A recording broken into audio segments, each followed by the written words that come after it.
Hi, and welcome to another episode of Pet Pals. As always, I'm Bethany Davidson, the Humane Educator here at Frederick County Animal Control and Pet Adoption Center.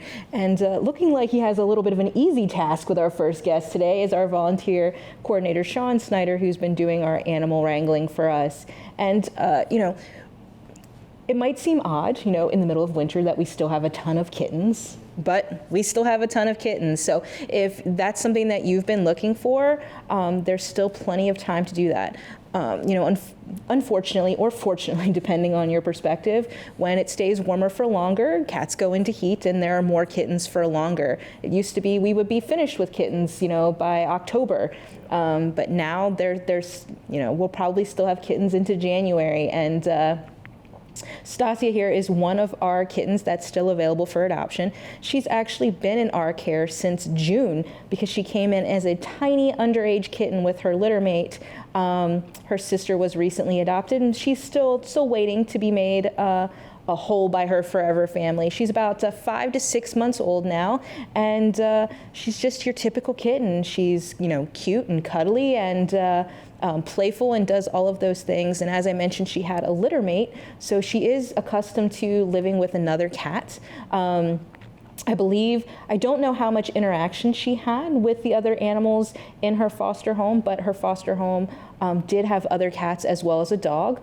So you could always ask the foster parents about those if you have existing cats or dogs in your home and are curious as to whether or not Stashia would be a good fit for that situation.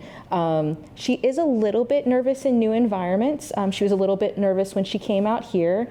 When she came back from foster care and was made available on the adoption floor, she was a little bit nervous then, but she settles in relatively quickly and is going to be a joy for any family.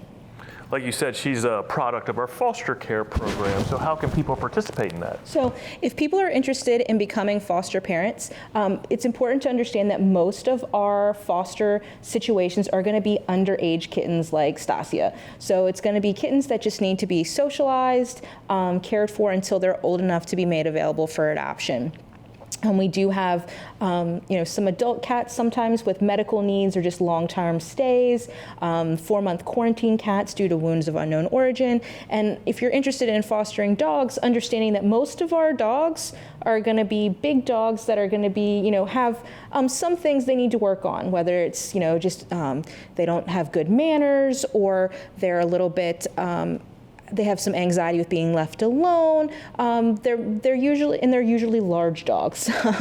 40 to 70 pounds is generally the size of our dogs. But if that's something you're interested in learning more about, you can email our animal care supervisor who handles all of our foster coordinations, Brandy, at bodin@frederickcountymd.gov. She can give you the application. There are some requirements there, making sure your animals are up to date on vaccinations and things of that nature, and get you started in that process. But if you don't want to foster, you just want to adopt Stashia, you're going to need to go to visitfcac.as.me to book an appointment and start that process.